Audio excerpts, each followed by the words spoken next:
আমাদের আজকে এই বৃষ্টির জন্য নামাজ। আল্লাহ আমাদের নামাজকে কবুল করুক, এই নামাজের উসিলে আমাদের উপকারী বৃষ্টি দান করুক এবং দেশ এবং দেশের মানুষের উপর আল্লাহ তাআলা শান্তি বর্ষিত করুক।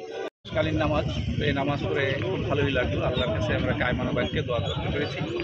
তো আশা করি আল্লাহ তাআলা আমাদের দোয়া কবুল করবেন। বৃষ্টি ইনশাল্লাহ আসবে। আল্লাহ এই আমাদের বাংলাদেশে আমাদের পশু পাখি প্রাণী এবং যে আমরা মানুষ আছে যে আজ তীব্র তাপদাহে যে কষ্ট পাচ্ছে অচিরে এই কষ্ট আল্লাহ মাহবুদ আল্লাহ পরিত্রাণ দিবেন এবং আমাদের রহমতের বৃষ্টি নাজিল হবে।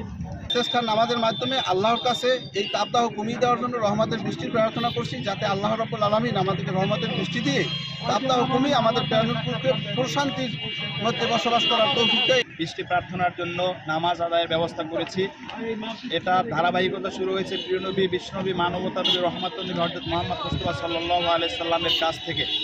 তিনি এভাবে তাপদাহ সৃষ্টি হলে তার অনুগত সাহাবায়ে কেরামদেরকে নিয়ে খোলা ময়দানে ইস্তেসকা অর্থাৎ বৃষ্টি প্রার্থনা নামাজ আদায় করতেন।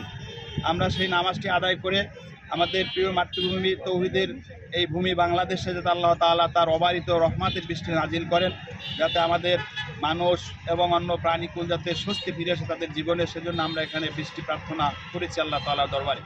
আজ পটুয়াখালীর আপামর জনতাদেরকে নিয়ে ছাউতলাতে আমরা সালাতুল ইস্তিসকার নামাজ আদায় করেছি। আমাদের আবেগ, আমাদের প্রার্থনা, আমাদের মনিব, আমাদের রব, আমাদের প্রভু আমাদের উপরে শান্তির ফয়সালা করেন, আমাদের দেশের উপরে শান্তির ফয়সালা দান করেন। আমাদেরকে আল্লাহ তাআলা আল্লাহুম্মা সাইয়্যিবান নাফিয়া উপকারী বৃষ্টি দিয়ে আমাদের জীবনকে সতেজ স্বাভাবিক করেন, আমাদের জমিন ফল ফসলকে স্বাভাবিকভাবে বেঁচে থাকবার জন্য আল্লাহ তাআলা সহযোগিতা করেন। এই প্রার্থনার জন্য আমরা আজকে সালাতুল ইস্তিসকা আদায় করেছি। আসসালামু আলাইকুম ওয়া রাহমাতুল্লাহ। মারহাবা ওয়া আনতা খায়রুর রাযিকিন। আল্লাহুম্মা গফির পাচ্ছে না আল্লাহ, গরমের কারণে মাটি শুষ্ক হয়ে ঘাসগুলো মরে যাচ্ছে। আল্লাহ তুমি তাকিয়ে দেখো, আমাদের চোখ থেকে অশ্রুধারা দরদর করে পড়ছে। আল্লাহ আমাদের চক্ষুগুলো ভিজে গিয়েছে। আল্লাহ যাদের কাছ থেকে কোনো ভিক্ষুক কোনো সায়েল ফিরে যায় না, তুমি আমাদের মনিব। আল্লাহ আমরা গোলাম, তুমি আমাদের মনিব।